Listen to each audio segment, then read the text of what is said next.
Hi there. In this lesson, we are going to install a program called Code Server on our Raspberry Pi. Code Server is a version of Visual Studio Code. Visual Studio Code is a very popular integrated development environment, an IDE, and it helps us with working on coding projects. We could do all of our code in a text editor, but there's a lot of features, a lot of tools through these IDEs that'll help us with our coding. So Visual Studio Code there's a version that will run on a server, and the nice thing about that is that once you have that installed on your server, on our Ubuntu server, we can access it from any device as long as the server is powered up. Okay, so let's go ahead and first search for Code Server. If we just open up our web browser and type in code-server, the first hit that we get to is the one that we want. So we'll click on that. And this is the repository for Code Server. And if we scroll down, there are the instructions for installing it. There's a variety of different ways you can install it. We're going to use the install script. That's very easy to use, and it works quite well. So what we'll do is we'll go through a dry run just to see the types of changes that are going to take place on our Ubuntu server. So we'll come over to here and we'll click on this button. That means that we've copied this line of code here that we're going to we're going to paste into our secure shell once we log in. All right, so we have that copied. Let's open up another tab and click on our extensions and open up Secure Shell. We're going to go to our connection dialog, and from our last video, what you should have now are the SSH arguments that are in there that will allow for port forwarding. All right, so we want those in there. We want to make sure that our address for our Raspberry Pi, the one that's being broadcasted on the O LED, is correct, and then we'll go ahead and hit enter. We're prompted for our password, so we'll type in our password.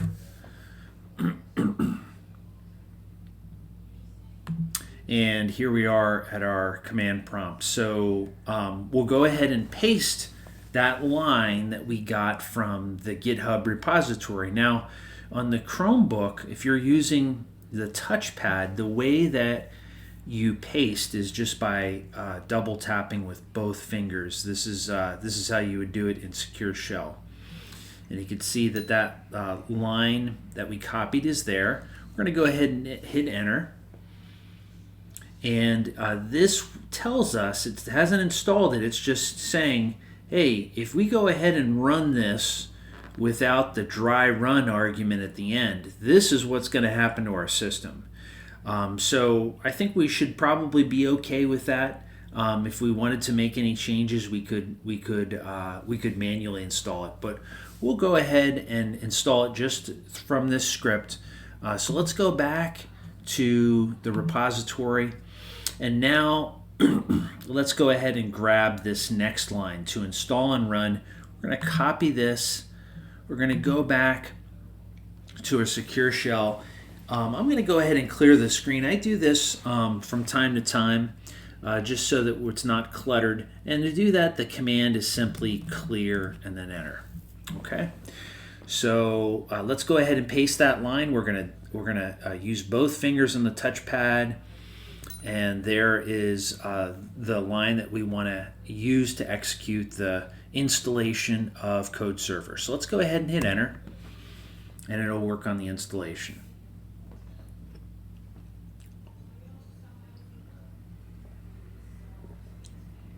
All right, we're prompted for our password, so we'll go ahead and enter it.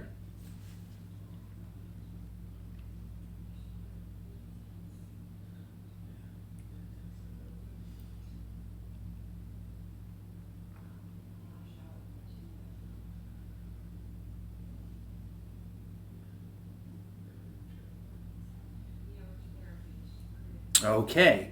All right, so it's been installed. Let's go ahead and fire up Code Server for our first time.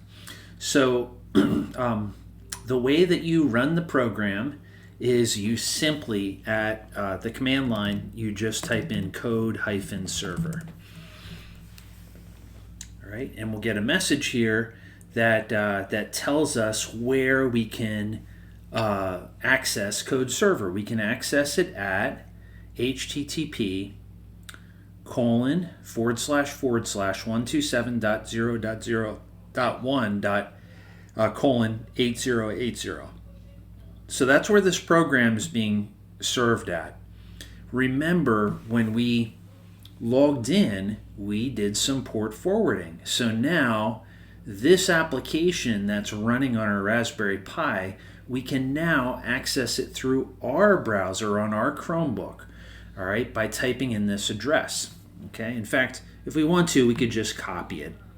We could highlight this, and we're gonna highlight it, and in the Secure Shell extension, the way that copying works is, as soon as you're done highlighting something, you'll get a message. You probably just saw it, that it's been copied. We'll go now to a new tab, and we'll open this up and we'll paste that in there. Okay.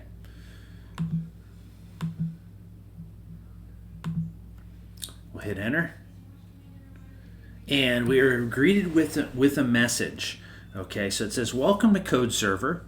And remember, this is running on our Raspberry Pi. The only reason that we're seeing this is because we have enabled that specific port to be forwarded to port 8080 on this machine. So we need a password, okay? So we're going to go ahead and look at where this password is stored. It says, please log in below. Check the config file at tilde /.config /codeserver /config.yaml for the password. Okay, so now we know where to get it. Let's go ahead and navigate to this area from the command line, and we'll grab that password. In fact, you know what? It's up to you. You can use the password if you want to every time to log in. On my machine, I'm going to show you how to disable it so that you can just automatically access Code Server, as long as you are confident that that no one else is going to be able to log into your system. You can go ahead and do that. So let's go back to our Secure Shell. Actually, before we do that, we are going to close this tab. If we don't close that tab, that causes some grief when we try to stop this. And I'm going to hit Control C, okay? And I'm going to use the command ls -a. That will show us the hidden files. So in the Ubuntu file system, Linux file system, if I just type in ls, that'll give me the files that are not hidden. If I want to see the hidden files, I have to pass in -a. And let's go ahead and cd to the config file, or folder rather, and then we're going to go ahead and cd to the code server, and there's our config .yaml file.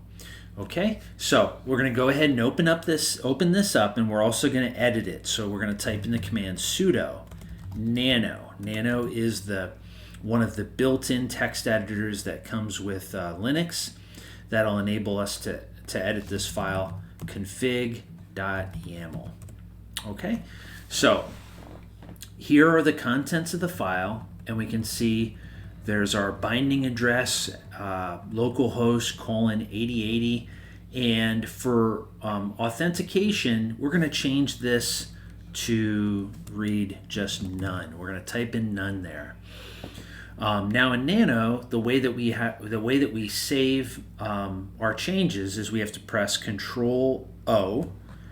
We're going to write out to that file, so we're going to hit Enter and then Control X. And if we want to confirm that those changes have been created, we could always go back into the file, or we could use the command cat config.yaml. That'll print it out to the screen, and we can see there that that change did take place. Okay.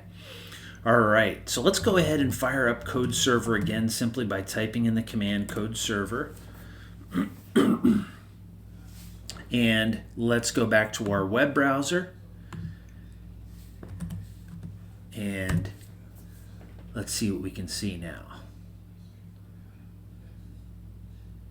Okay, we are into Code Server. And there's a bunch of options that you can change here. Just like any program, there's a little bit of a learning curve. So over the course of the next couple of videos, we will learn about working with Code Server. But for right now, just think of it as our text editor that we're going to use to code throughout the course. Hope this was helpful. I will see you guys in the next video.